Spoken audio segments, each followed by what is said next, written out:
Okay, we're gonna go through the best ways to record your footage. I mean, I use an Android phone to record, but it doesn't really make a difference. As long as your phone has a decent front camera and a decent microphone, you're pretty much good to go. So the reason you wanna use your front camera to record is so you can keep an eye on yourself when you're recording. Any sudden changes in light, you might breach the recording space suddenly, you just never know. But you won't be able to keep an eye on that if you're using the back camera.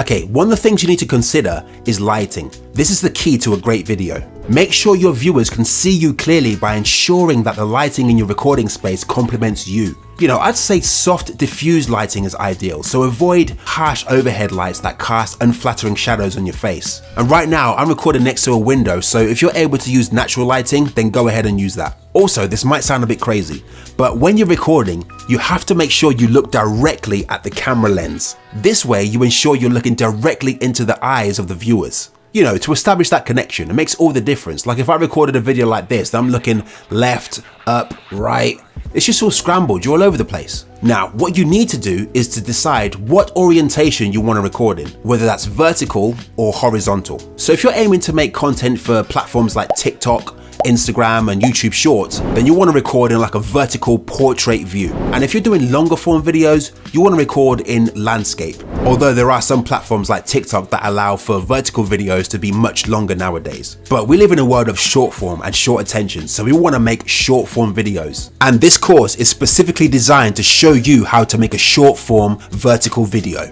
I'd also recommend investing in a tripod, you know, to hold your phone while you're recording. But if not, you can improvise, you know, lean it on something, I don't know, thermostat, something like that, something that holds your phone in place. Now, once all that stuff is in place, you're ready to record. Remember, be you, be yourself. Don't put pressure on yourself by trying to do everything in one take. Record in intervals. Do more than one take on each sentence. Say things in different ways for variation, so you have more of a choice when it comes down to editing. But that's the great advantage with CapCut. You can take what you consider to be the best bits of the project, splice them together, and make a great piece of content that you're proud of. So, record your footage, and in the next step, we'll go over how to import your footage into CapCut.